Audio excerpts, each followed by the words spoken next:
My name is Tou Yia Vue. I am now currently an assistant professor in neuroscience in the Department of Neuroscience at the University of New Mexico Health Science Center. I'm also a member of the UNM Comprehensive Cancer Center.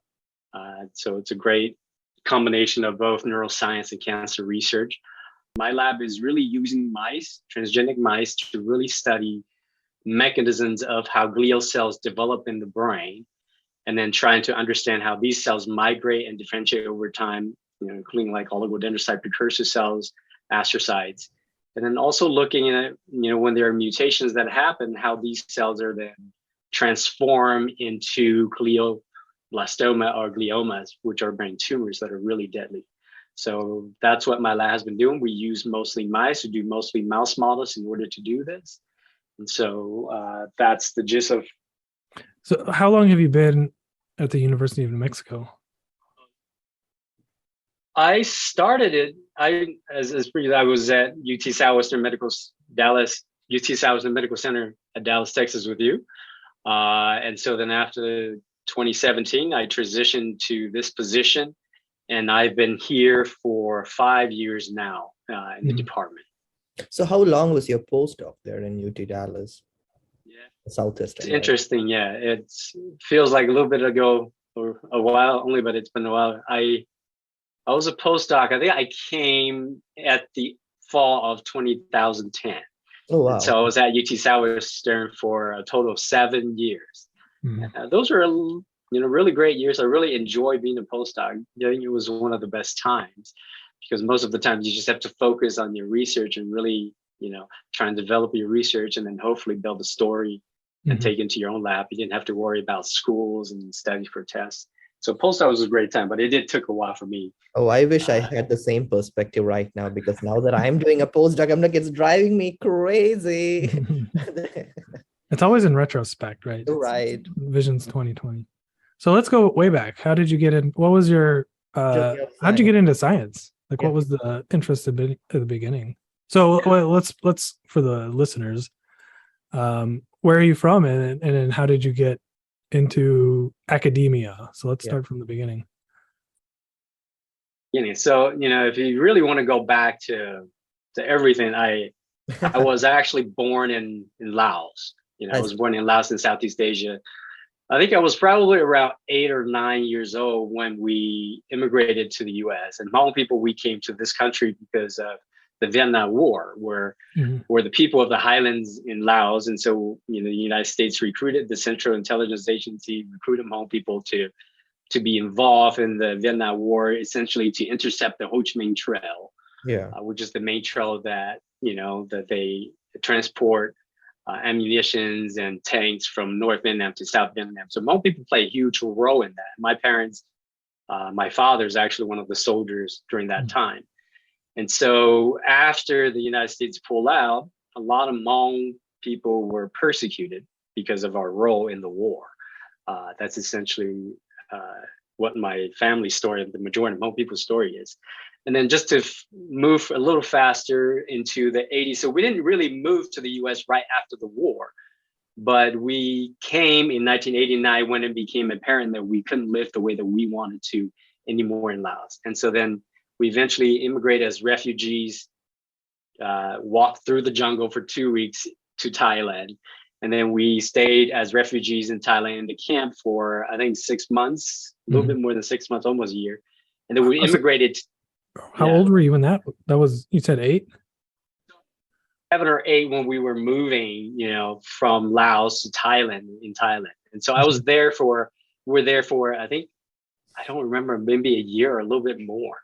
And then eventually we were able to get permission to settle in the United States. We had, families who were already here sponsor us. And so my family settled in Fresno, California in 1989, in the summer of 1989. And so even though I was a little bit old, my father actually, because he knew that, in this country, they put you in the grades based on your age, not necessarily your levels of, education and understanding. And so knowing that, we didn't speak any English or anything like that at all, he cut my age by about a year and a half. And so I started 3rd grade rather than 5th grade. so that helped a little bit. So I started third grade in this country. So I grew up in Fresno and went to school there, high school there. And so then after graduating from high school, I decided to go to the University of California, Davis for undergrad in 1999. That's a while ago, about 1989. And I was there for 4 years. And during that time, I was exposed to, I think for the first time, neurobiology. I think taking one of those classes where they do the ocular dominance experiment, and they were talking about how, plastic the brain was. And I was just thinking about my own situation where, I was a little younger and I speak English for the most part fluent. While my brother, who was like a couple of years older, he would have an accent, that sort of thing, just to understand how that brain, just a certain period of time could allow somebody to learn something, or the brain could be so malleable, and how interesting it is. And so that was my really first exposure to neuroscience, to really delve more into it. So I decided to graduate with a degree in neurobiology. And then after that, I, like, immigrants who want to go to med school, but it's one of those things. But I didn't have any money. I was already married. I got married a little too young and already had a kid by the time I graduated. And so I didn't have any money to pay for any of those MCAT courses, to take the MCAT. Oh, of course. Those Kaplan courses. So I decided to just study for the GREs and apply for graduate school instead. And so, luckily when I took a year off to study for the GRE and worked at the same time to support, my family at the time. And then luckily, when I applied to graduate school to the University of Minnesota, the graduate program in neuroscience at the University of Minnesota, they accepted me. And so then I just went there and did my PhD in neuroscience there. And then that's a huge, how is that different from California, right? That's obviously a huge culture shock. I'm sure you were getting a lot of experience with different cultures. How was that transition? So I actually had, and one of the reasons why I went to Minnesota was because I had family that moved there already. I had two older brothers who went and lived in Minnesota, and I went to visit, and I started looking at the graduate program, and it was a really good graduate program, and I do highly recommend it. It's a great graduate program. It is, especially for neuroscience. So, yeah, especially in neuroscience. And so then I look at the university and the fact that my brothers were there. There's a lot of huge Hmong population there too. So it was really attractive. The only thing I really had to get used to was the cold. Yep. It was the weather. The weather was really cold. But Minnesota as a whole was really great. And at the university was really great. So the Twin Cities was pretty good at the time. At graduate school too. I think graduate school is a great time to just be exposed fully to neuroscience. Yeah. And it's the first times where you go to neuroscience conference to really understand the depth of research that are going on, the exciting stuff that people are doing. Yeah, and so it's really graduate school that I was like, okay, maybe this is something that I could potentially do for a living. But it was never really the intention to try to, become a professor or anything like that. It was just part of being a PhD, they pay you a salary, right? And so that helps a little bit to support your family, to pursue a job, to pursue a career. And so that was basically what my intention was going to graduate school. But, And why didn't you join industry? And industry gives you more money, right? True, that is true. I did consider it, I really did consider to go into industry too. But then being a Hmong person in science in general is very rare. Like I was going to a bunch of conference and it's just felt so lonely and so sad that there's no Hmong people whatsoever. That's true, because that leads me to my other question. Like you were saying, these conferences and academia in general, I feel like it could be very classist place. It's just how it is. It could be, you have to look the part, you have to talk in a certain way, you have to wear certain type of clothes to even consider to be an insider. And that's there. So with your experience, how do you feel academia received you? Like, were people kind to you? Because people can be nasty in these conferences. I think for the most part, I was pretty wide open to try to absorb and learn as much as I can, interact with a lot I of agree. people. Okay. And so for the most part, I think the difference wasn't necessarily where I experienced anyone treating you different, but I think the fact that the culture is so different from what you used to. That's definitely something that's different. The way, like you said, the way people talk, Yeah. the way Yeah. people converse, the way people interact socially, right? It's not anything that you do ever in your life growing up. So it was things that are completely different, that it's something that I had to learn to get used to learn to carry conversations and talk about science, really talk about science and people. That was the struggle of trying to grow into this world. And then the motivation to say, you know what, maybe I could try to see if I could be a part of this world too, and to hopefully be in some ways a role model to get most students to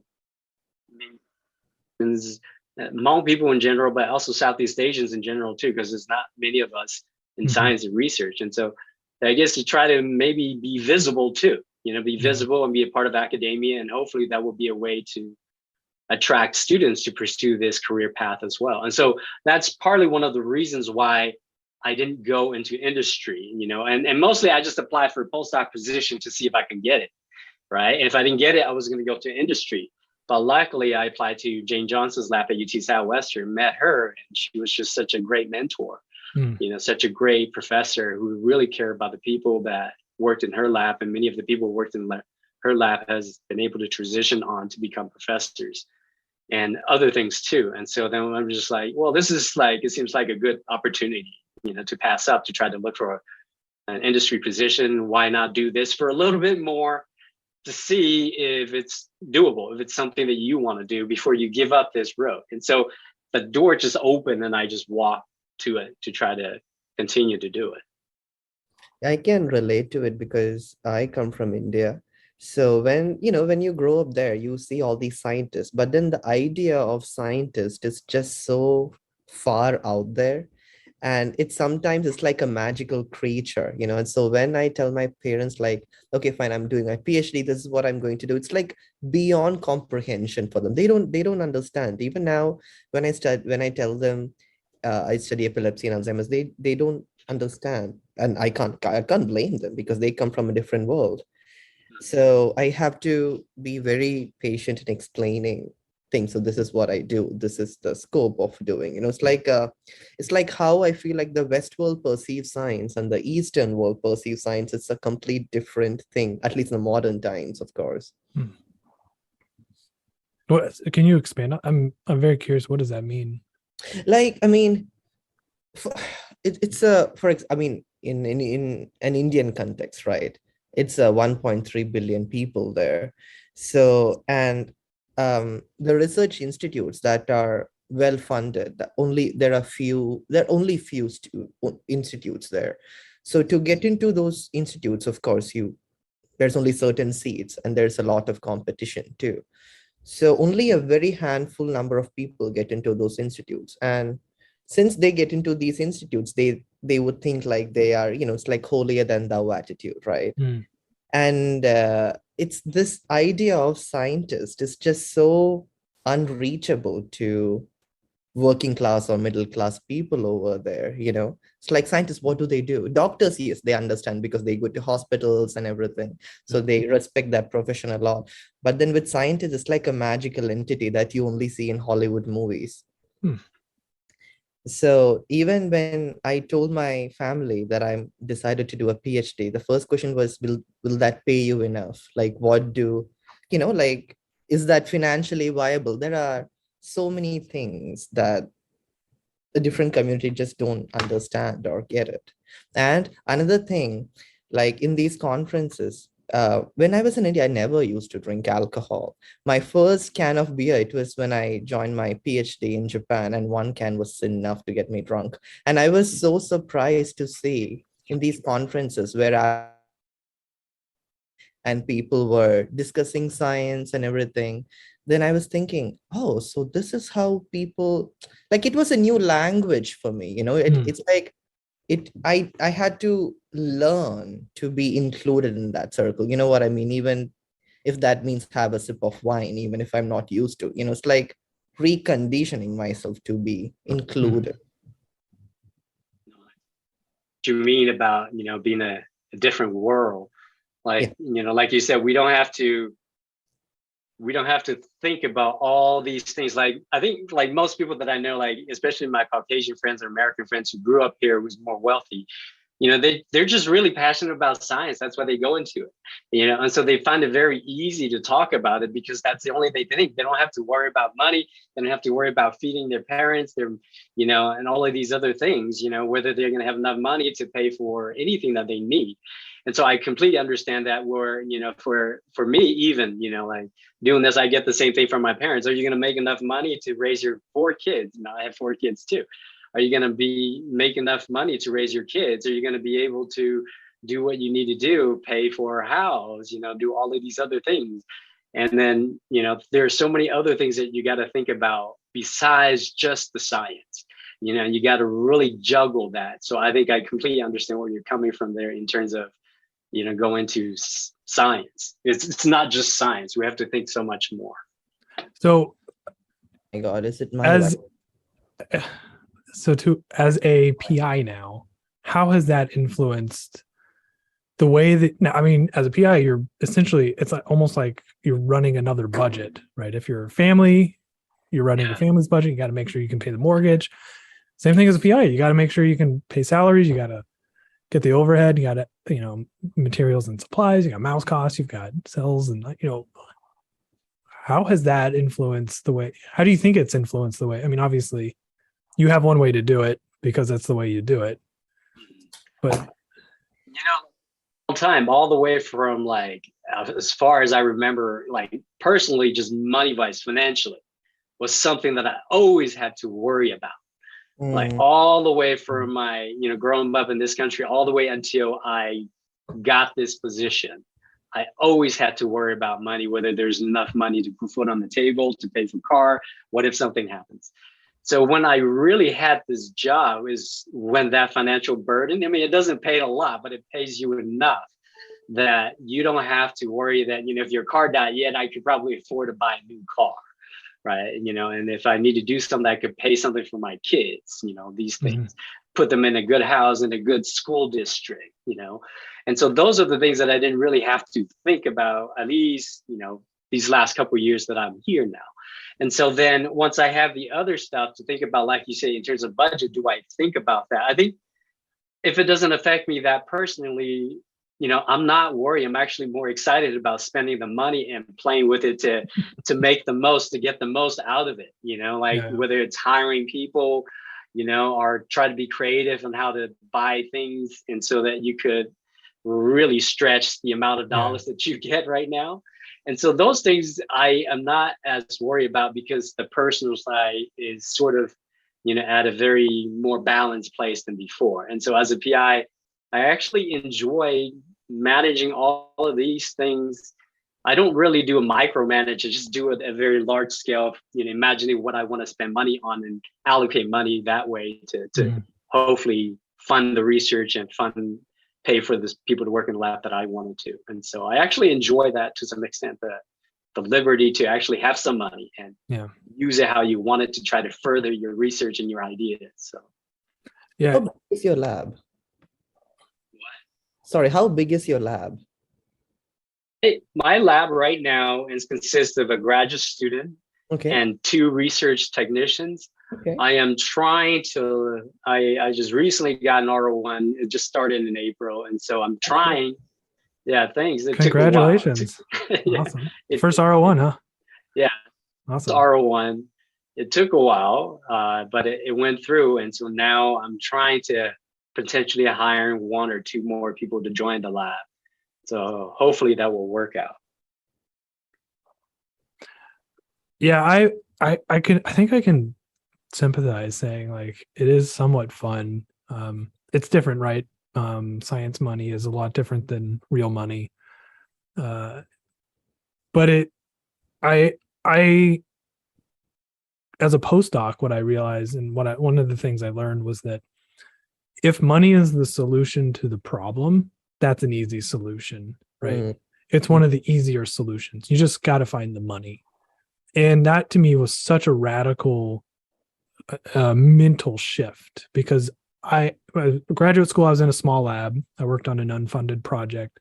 So it was stretching everything. It was like, how do I reuse this? How do I borrow from this? How do I, get what one experiment can I get 5 sets of data from? Yeah.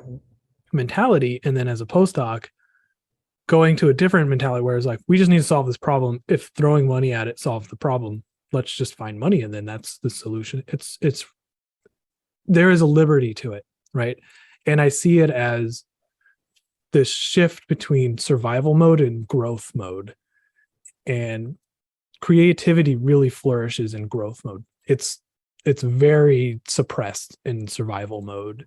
And I think it's like, it is one of the fun parts of the job, trying to build an environment that flourishes in creativity. And so it's definitely something that's been a weird transition for me. For me, when I was doing PhD, I mean, it was not a very rich lab per se. So with all these mouse experiments, like how you were saying, we had to think a lot. Like, like with one set of experiments, you get the maximum data out of it, and you just basically try to squeeze everything.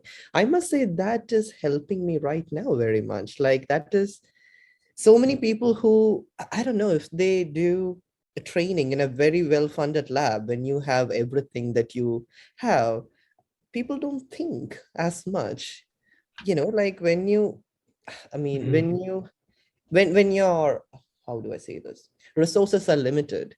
You are forced to be innovative. And that is helping quite much. I mean, that experience that I had when I was in my master's PhD phase, Yeah. You have to be resourceful. Yeah. I mean, I think that was being resourceful as a scientist is absolutely one of the most important aspects. But it is very rewarding to know that you have an idea, and if the only thing standing in your way of fulfilling that idea is just getting it funded, that's a weight for me that's lifted off. I don't know if that makes sense, but it's like, I'll just go. I mean, I may not have the money to do it right now, but now I have something to do in terms of the next step is go find the funds, and getting the funds, having the confidence to say, now that I've got the funds, I can do what I want to do. It's very nice, right? And I think to me, that's one of the most fun aspects of science is having that liberty. That's the creativity expression for me, is being able to do that. I agree. And another thing I was surprised regarding the money is, I mean, I must say, of all the, I studied in India, I studied in Japan, now I'm in US. In all these countries, the government that funds money, I mean, puts money for the research, is just so significantly high in America than compared to so many countries that I've been. It's just like one R01, that's so much money for science. It's just, I mean, okay, fine. With all these political craziness that's happening around us, when I was in Japan, I always wondered, like, why do people go to America? Like, what is so special about that country? There are so many other places that you can go do science. I mean, why do everyone want to go there? Well, then only after coming here, it's the science here is on a different level altogether. It's so collaborative, which I haven't experienced before. I mean, only coming here, I realized the importance of money, of course, to be able to do the experiments. And also, I mean, I see many scientists having money and not doing shit with it, like they're just so bad at collaboration. It's also important to be open-minded and collaborate, and not to be stubborn about ideas, Well, that's something that I'm learning now. So I don't even realize, and most people who don't do research doesn't even realize it either, right? But an antibody costs hundreds of dollars. Yeah. Simple things, just freezing a mouse brain to section. And if you really think about all the equipment involved, it costs a lot of money. And so that's why it's so hard for many countries to do it. Yeah. And so I think the great thing is, at least these countries put in a lot of effort in research to try to increase the knowledge of whatever knowledge we want to gain. But the bad part is like R1 grant, even though it's quite significant, it's much less than you think too. To really do something with it. I mean, the R1 budget, I think, hasn't increased since the 90s, right? Oh. And it's still the same amount of budget, but then inflation and everything has increased by who knows by how many percentage now, like 3-4 times what things used to cost now, right? Everything that you do. And so it becomes, even though you have an R1 like your new PI, I think it's still really difficult to do your experiment by yourself with that budget, right? That's why, I think it favors more for the people who are able, bigger institutions who are able to get multiple amount of R1s and who have more resources to really do high impact research. And so I think, hopefully they will consider increasing the budget for R1 so that it will catch up with inflation and catch up with the time a little bit to make it so that it's actually for a new PI who can actually use it to really grow their lab the way that it's intended to. Yeah. So I know traditionally, right, an R01 was you hire a postdoc and that funds a postdoc for a few years. Did you say you're going to hire a postdoc with this, or do you have other, so the biggest issue, a lot of it is the budgeting the salary, right? You've got to support sometimes yourself, depending on the institution. You're required to support so much percentage of your effort. And then you've got to pay somebody. You can't do it. Oftentimes you got to pay a graduate student, a research assistant, or optimally, if you really want to be successful with this project, somebody skilled like a postdoc. So what is your strategy with this new R01? And I'm trying. So I'm focused a little bit on graduate students because graduate students, there's other funding mechanisms that you could apply to pay for their salary, right? Like, because they qualify for, especially Cancer Center or, the HSC here, you could apply for a little bit here to cover 1-2 years, right? And so little things like that help. If I am unable to get a graduate student because we're an umbrella program and, sometimes the students are not interested in your lab. And so if they don't rotate in and they don't join, you can't really get it. And so then I might try to look for a postdoc, but right now, as you both are probably aware, it's really hard to attract postdocs because they rather go into industry now. And so it's a challenge. It's especially challenges for smaller institutions like the University of New Mexico here. And so we may have to consider going maybe the international route too. I probably will look at that route too to get, international postdocs from. But do you guys think like in a matter of a year or two, the industry positions will be saturated and they would come back to academia again? That's a good question. I think I think there's going to be some balance of it, right? I think there will be people that realize there's a lot of benefits to industry. There's a lot of bad things about industry, job security. Yeah. And I think it'll depend on the individual. If you're high risk, high reward personality type, you may want that, right? If you want a more secure, stable, flexible position, academia hopefully will always be able to offer that. But then, continuing what you guys were saying about the grants and everything, it's like I think this changes in the salary and everything, it should come from the policymakers. You know what I mean? Like individual lab, every lab works differently. Like every lab has different priorities too. So I think it is the policymakers, like how you were saying, the funding hasn't been increased since 90s, right? Even the R01. It has to come. I think it should be top down than bottom up. But the roadblock that we're going to probably feel is that, the NIH has a finite budget. They always push to grow that budget every year.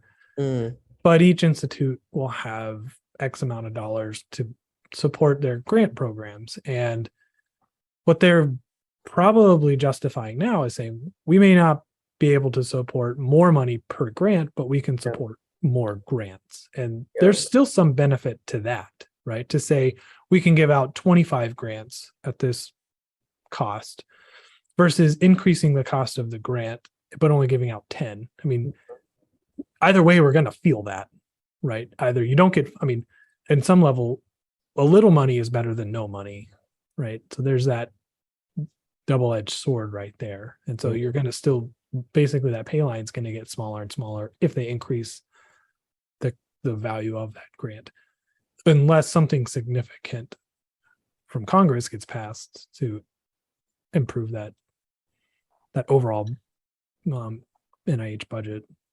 It should, because many diseases like Alzheimer's and everything, even cancer, it's bipartisan. It doesn't affect you looking at your political leaning. It doesn't affect you if you're Democratic or Republic or if you're from this country or that country. Everyone gets it. So you know what I mean? We need money to research. Oh my God, this is going too seriously. We need to lighten this up. This is going too seriously. Tou, I want to ask you this. So when you're doing your postdoc in here, what are the experiments that didn't work? Or what are the blunders that you did? And now you think it's like, oh, I shouldn't have done that. Oh, that's stupid, It's not so much about the experiments work or they work. One way or another, they work, whether they turn out the way that you wanted to was a completely different thing, right? I think that's the thing that I had to deal with more than it not working. So, for example, like I spent a long time to develop a mouse brain tumor model, right? And so, like knowing what I know, that I didn't know anything then. So I was just trying to induce a tumor that could form anywhere in the brain. And then I was going to knock out certain genes and manipulate a certain way and see how the tumor developed. But the problem was that because I didn't design it so that it's developing in the same location or very similar location across different mouse, I realized that once I gather all the data and even look at, RNA-seq, and stuff like that, extract RNAs to look at gene expression wise, you can't really make any interpretation because the tumors is in completely different places. And they could have come from different cell types. They could have come from exposed to different tumor microenvironment, right? And so it was just like, and then my data was just like, there's only a few things I could say. I couldn't make the conclusion that I wanted to make. And so it took me a long time to really thought things through to design it now so that the tumor model that we're using is clearly labeled so that we could distinguish tumor cells from non-tumor cells, which I didn't really do before too.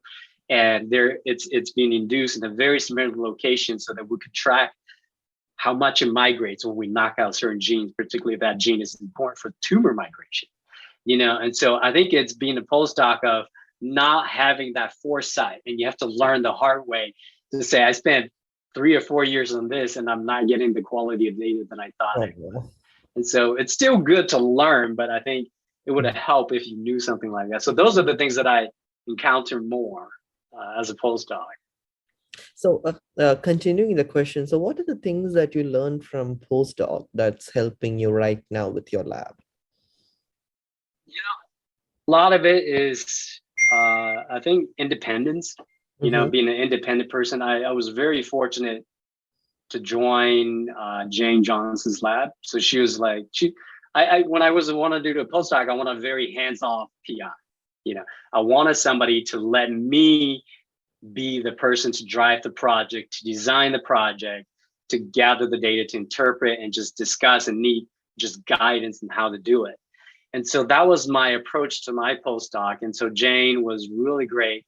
She was a great PI in that way, where she was completely hands-off. And I got to say, even though my papers were just published in, decent journals, it was everything that I did, everything I came up with, I did everything I wanted to do. And so I was pretty proud of that. And then I think that independence, that ability to write grants, to write papers, to design everything, manage everything, train even students over the summer, design projects for them. I think that independence and that experience was what I think really prepared me to want to determine whether this kind of job is what I like, but also, to hopefully be prepared to run my own lab when I was done with my postdoc. So I think that's the experience that helped me the most. And did you always know you wanted to be a PI? I didn't really think about it, right? I mean, like I was worrying more about money more than anything. But then I started applying for grants, like F31s. I didn't get that. I was a postdoc applying for F32. I got that. Applied for K awards, a K22, which is more for diversity K award, and I got that too. And so I keep getting these fellowship that you're trying to get to. And so it just didn't let me leave. My thing was, if these fellowships didn't work out, my shot of becoming a PI would probably be low. And so I'd probably go into industry. But somehow, these things seems to work too. And so then I'm just like, okay, I'm going to write these grants out and try to continue to apply. And so eventually those just manifest into this position. And so things just kind of worked out. If they didn't work out, I probably would have taken off and went into industry and do something else too. So, but say that I do enjoy being a PI though. I mean, like, I do enjoy this of having the opportunity to train and mentor younger students, especially minority students, and to really help them, see them do a summer project. And especially if they did well and they're recognized for an award and they come from your lab and you have something to do with it, and then just watching people transition on, and then the interaction with, faculty as a whole too. I think it's a great environment. You get to be yourself anyway, for the most part. And you get to run your lab the way that you want it to. You don't have to answer to other people. I think it's the flexibility and the fact that you design everything that you want to do and you come to work when you want to, And so I think the flexibility and the fact that you can make an impact on future generations, I think that's really attractive, and I really enjoy that part of the position of the faculty, being a faculty. So where do you want in 5 years? Where do you want your lab to be going? Like, I think in terms of scientific direction, like, what is it you really want to do? Some work on glioblastoma we're doing collaborations with our colleagues. And so the mouse model that we developed, right, it's an immune competent model, right, just the wild type mice, and we induce tumors to develop right in the brain. Right. And so it's a great, I think, model for you to treat with any mechanisms or innovative methods that you come up with. And so we have some collaborators where they design some of these intranasal delivery of, drugs to try to treat it. Hopefully we'll make some segue into that. And we have studied some mechanisms that, as I presented to you a little bit, that shows really interesting effects on the tumor phenotype. And so hopefully we could really understand how these tumors, what makes them so aggressive in the next couple of years. So that's one part of it. And the other part is really to understand glial development, which is something that I'm interested in right now. We're looking specifically at, oligodendrocyte precursor cell development. So can you explain a little more about this tumor formation model with the wild type mice? Yeah. Essentially what we do is, this is actually somebody that published this, but they have CRISPR plasmids, guide RNAs, that when you are introduced into cells, right, as a plasmid, these guide RNAs would would then delete your tumor suppressor or oncogene of interest. And so we just delete tumor suppressors in neural progenitors. We electroporate these CRISPR plasmids into the brains of neonatal mouse. And so then it will slowly transform the neural progenitors, the glia progenitors in the brain, to eventually develop and give rise to a tumor in the brain. And I think that's close. But I think what would happen in human brain too, that it's probably glia progenitor or neural progenitors that acquire mutations over time that eventually give rise to glioblastoma. So do you control then where it's forming? Like you said, that was the first time it was just kind of all over the place. Is this now more controlled? Because we inject it into the lateral ventricle and then we use a forceps, right? So depending on the size of the forceps, we could pull the plasmids to a specific region of the brain.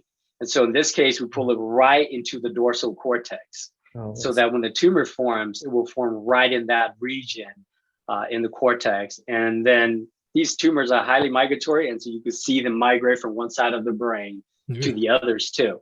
And so then if we knock out, so for some of the genes that we knock out, like ACL1, which is important for cell proliferation migration, we knock it out, the tumor seems to stuck more, and they don't really make that migration to the other side of the brain. So I think it's a great model for you to really visualize that way. I have another question going back to your, postdoc still here, because I'm a postdoc, so I'm biased. So when you are doing that process, you were saying you have 4 kids. So how did you balance that? I mean, keeping the finances aside, because asking, because, I'm not even married, and with my fiance, I can't even do this. Sometimes I'm just like, leave me alone. Let me do my work. But then with a big family, so how did you have the mental energy to prioritize and, like divide and conquer, basically? How did you do it?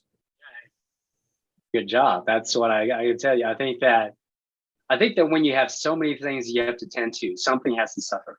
You can't be perfect. And I think I realized that when I was doing it, because you juggle so much. A lot of the credit goes to my partner, my wife. She's the main person that takes care of our kids when I do this. But basically, I go whenever I have time to go into the lab, right? It could be late at night, on the weekend, and you just do the very best that you can, whatever you're given with. I think when you have so many things to do, you force yourself to think, like what we talked about financial a little bit earlier. When you only have a limited amount of time or resource, you force yourself to be more efficient, and so then you take your time and you do things the right way, hopefully the first couple of times, and not waste so much time. Yeah. And so I would say, regardless of the situation, nothing's going to be perfect. You're just going to have to live with the results.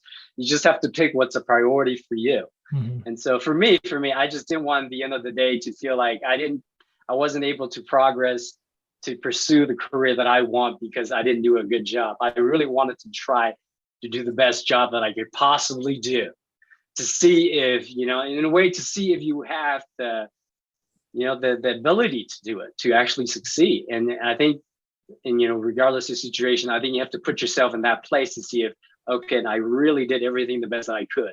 Yeah. Was that good enough? If it's good enough and you think it could take you further, then I think it will motivate you to continue to want to work harder to push yourself toward that career path. Or if it's really not for you, then you say, this is not for me. Better go to industry or somewhere else. So what about you right now, Gopi? What do you think, and what do you want to do for you? I don't know. As a postdoc? I don't know. Right now, quite frankly, I'm enjoying this journey. Because I've been given so much resources here, and it's basically do whatever you want to do. And I'm given so much freedom to, and it's such a I feel so nourished. You know what I mean? There are like so many things to satisfy my intellectual need here. So I want to put my 100%. I mean, not I want to, I am trying to put my 100% here. But then comes when you start your family, when things go towards that side. It's just like, I'm forced to think right now. Like, I'm getting married soon and want a kid and all that. So it's like, I'm just thinking, how does all this fit into my goals? Like, how do I like weave my goals with my family so we can all like win together? Before this, I was single, so it was just about me. I was not answerable to anyone or anything. I could do whatever I want to do. But right now, as science is my priority, other things are priority too, right? It's not just about science anymore. And that was a very new sensation to me. That was a very new realization even. So I had to like ask everyone, how are you doing it? How did you do it? Like, can I learn something? You know what I mean? It's always about asking around and learning. And it's not, I also think it's not just you learn something and it's done. No, I think it's like learning something every day. It's like every day, it's a constant struggle. It's every day there is something coming up, and every day you had to deal with. I feel like there are no rule books for this. So you just do, as you were saying, the best you can, and you hope things turn out to be well, Yeah. But then it feels great to know that I'm just not alone in this boat. I'm like, yay, if we are going down, we are all going down. Yeah. So I said earlier, things that if money is the solution, it's an easy problem. Yeah. I would say time for me personally is the most valuable thing, right? Wasting time is, I would much rather throw way more money than I need to at something if it saves time. And it's because my time is limited, family, free time, personal time, thinking time, like deep thinking time. It's just so valuable. Like I can't afford to do an experiment multiple times, not financially, just time wise. I don't want to do something 3 times just because it didn't, like, I rushed it or it, to me, that's where I get frustrated, is if I feel like I'm wasting time. Right. And I think, so I remember it was a few weeks ago, Gord Fischel tweeted, he's been doing these like meta tweets. And the thing he said was the people that have constraints often are the best people. They're the constrained people. That means they have time limits because of family or because of, medical things or whatever it is. If they're constrained, they're often more focused and they're not interested in wasting time. And I think, Gopu, you and I have mentioned this, like when you have free time, you're just kind of like, I'm going to do this and I'm going to try this. And it's not, your effort is almost half-assed, right? Yeah. Because you're like, if it messes up, I'll just do it again, right? Yeah. But when you don't have that option, I'm like, I've got this deadline. I've got to do X, Y, and Z. I've got enough time to get this data in before this grant's due, right? But I can only do it once. Like it's crunch time, and you're so focused, and you're basically putting on your A game, I guess. So I mean, this is why when, all these, because we basically live with all this on a daily basis, right? And with all this, when I go see these Marvel and DC movies and see scientists there doing biology and chemistry and physics and astrobiology at the same time in 1 hour, I'm like, dude, come on. I get it, but are you sure? Yeah. Disease within hours, right? You can't cure cancer or anything. And not just that, they turn out to be superheroes too. So who's the best Marvel scientist? Hulk. Okay. He's apparently apparently Hulk has 7 PhDs. Can you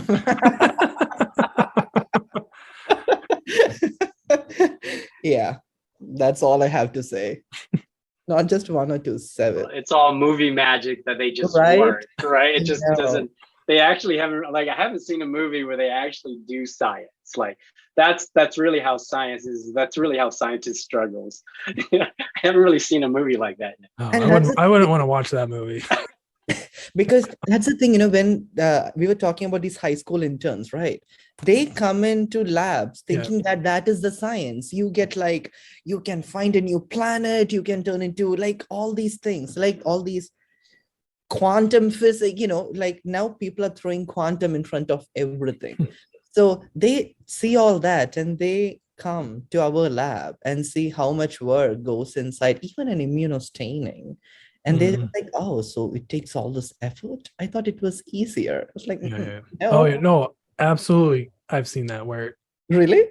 Yeah. Even in all students that I've been working with, undergraduates, I don't know if it's anything new. I mean, it's probably always been that way, but they're kind of disillusioned. And there's a select few of them, once they get in and they start doing it and they struggle with it, that they'll put their head down, push through, figure it out, and get to the end. A lot of them, they'll get to a point and then just be like, I'm done.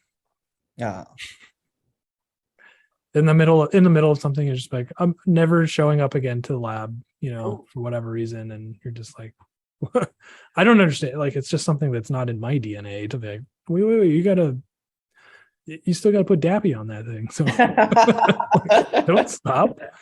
All of these reminds me of, that we should have these, that we should reach out. Like, when we're scientists like this, we should also take maybe a day or two once a year to really go to the communities and really talk about science with, the general public. I think we don't do that enough, and so we're not letting the community or the public know how important science is and how real it is too, and so I think we may need to be more active in that aspect in terms of society, science and society, so that we get the society to be more appreciative of science, how hard it is too, but also how powerful it is and how it actually works and doesn't work, so that proper funding, hopefully everything will come into play sometime in the future. So are you saying because Hulk has 7 PhDs, NIH won't raise the cap for an R01 because it just magically happens?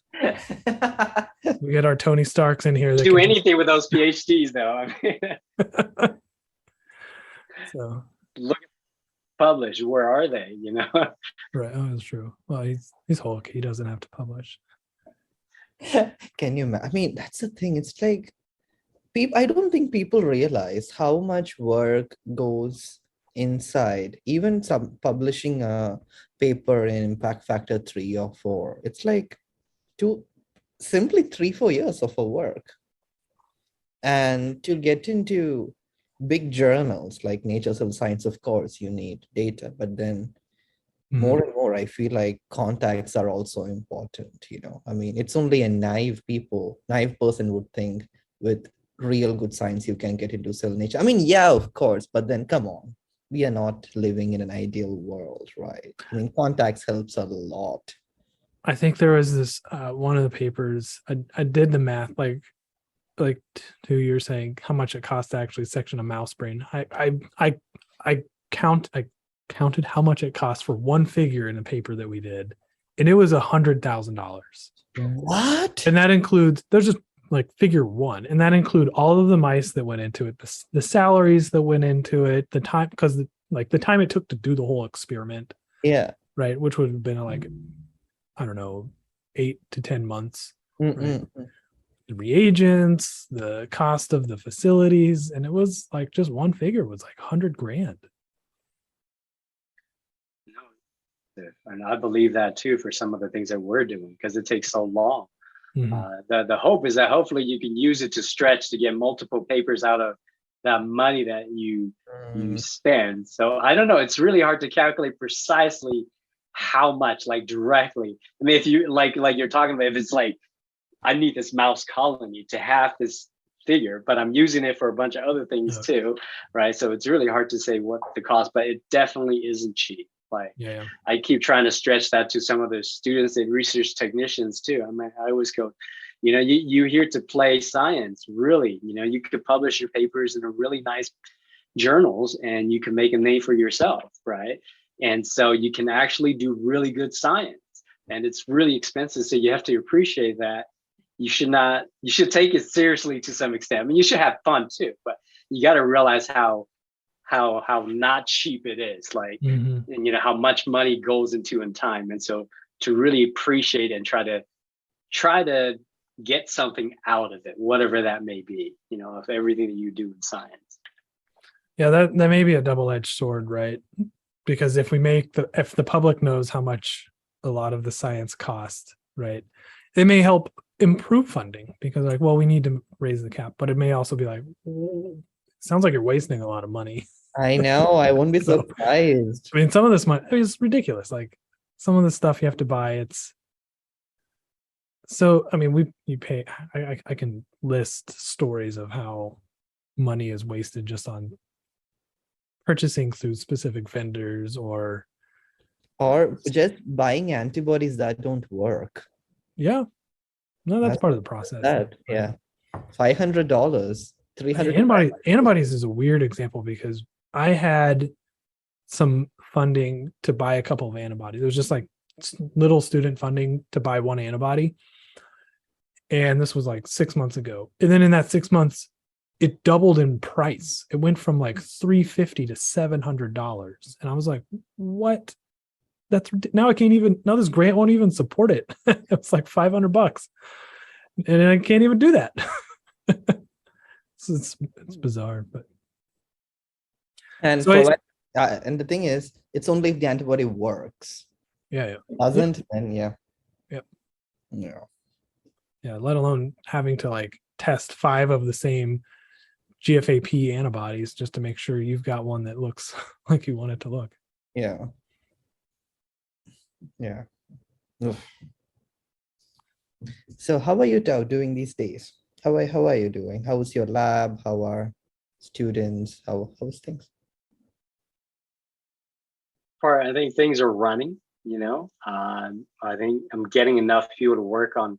My lab is divided into several research directions. One is the brain tumor, one is just glia, and the other is looking at how alcohol affects glia. Oh, that's so I'm able to get at least one person to be in charge of each of these research programs, and then if can get 1 or 2 more people to help, I think that will be great. So I'm spreading myself a little thin, but at least everybody's doing that. Before I was doing some of it myself.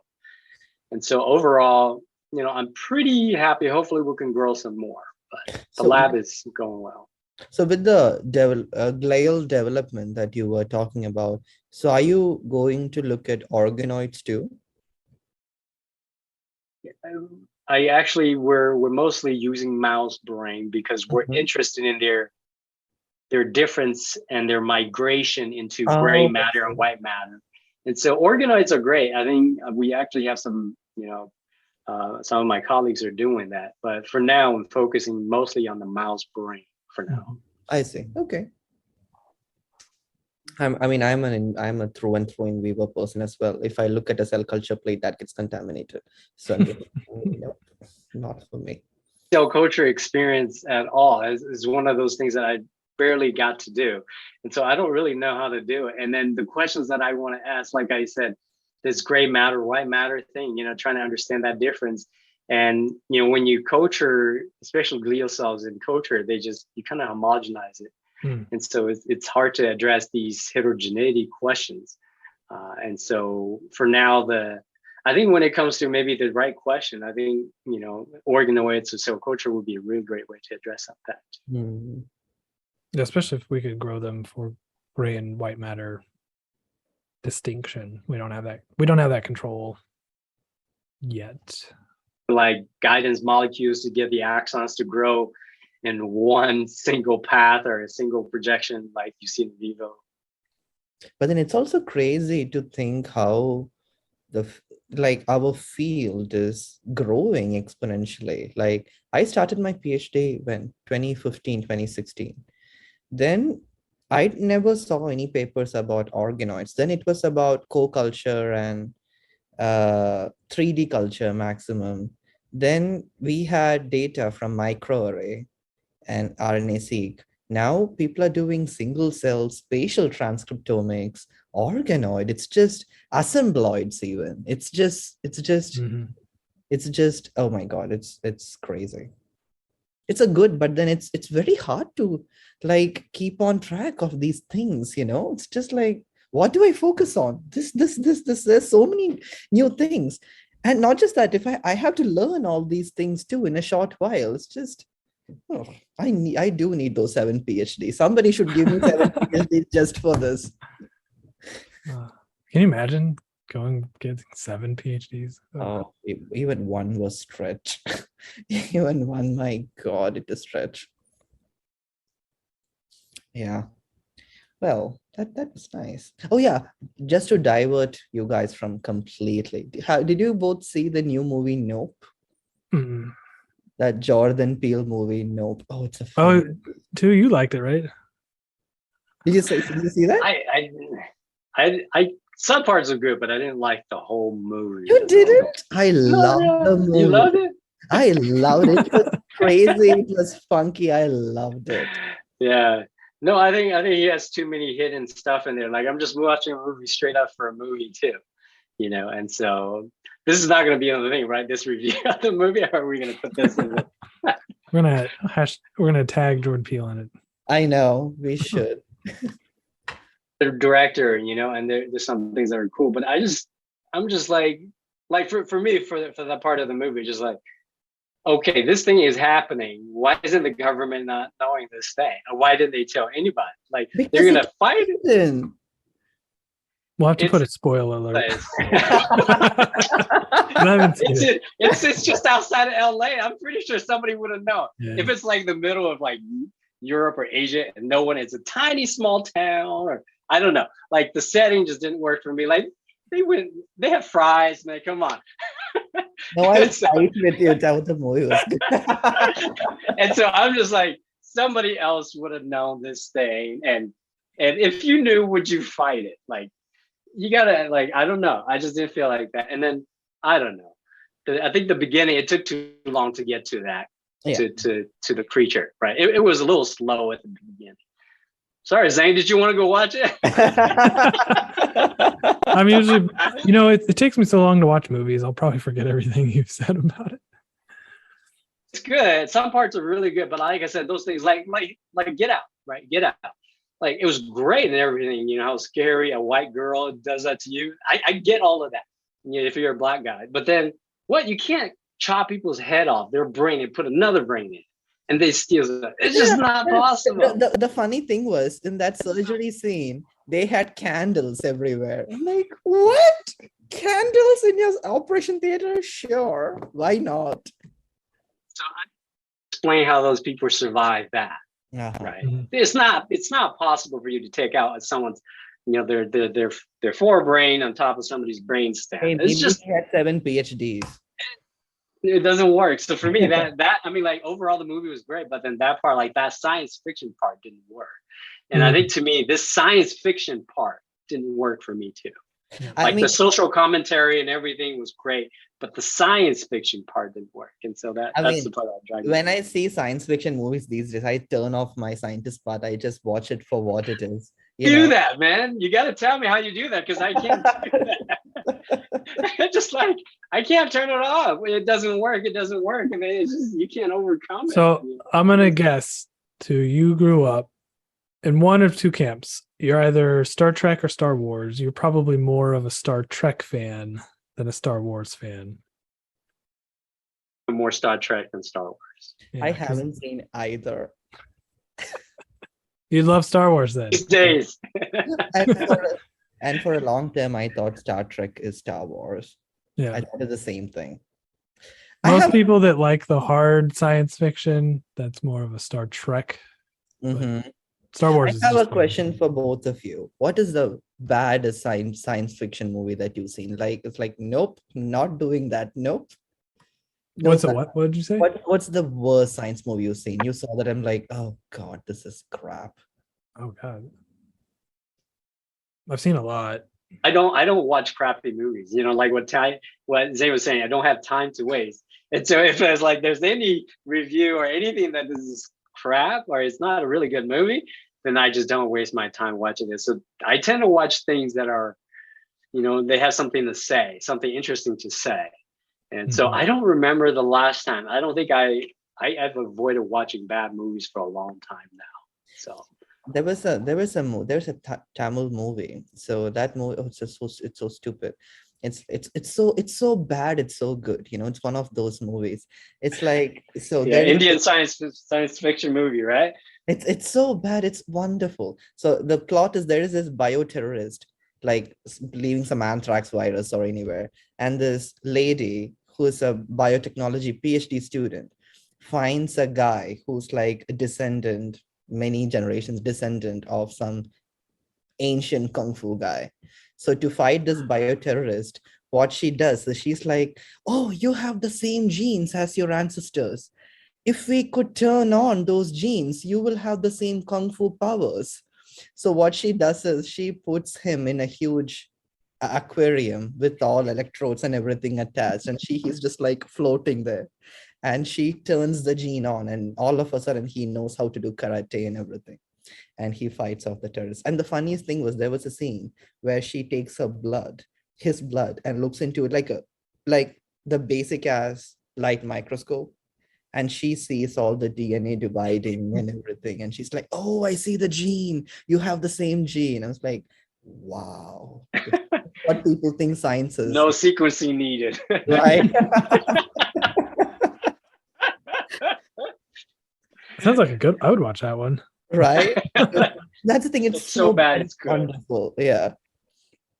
Yeah, I've always been into like the 1950s sci-fi genre, like the old classic. So there's just hundreds of terrible sci-fi movies.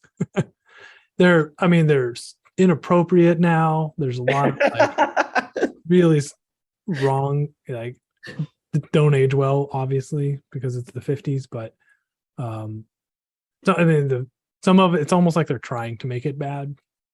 So it's very campy. So I've seen a lot. So, Oh well. Okay. Yeah. That sounds good. Well, thanks too. Thank you so much, dude. It was nice meeting you here. I hope we meet in a conference also very soon. You both, and thank you for having me on. Okay. Wonderful. Thank you so much. And good luck. Thank you. Thank you.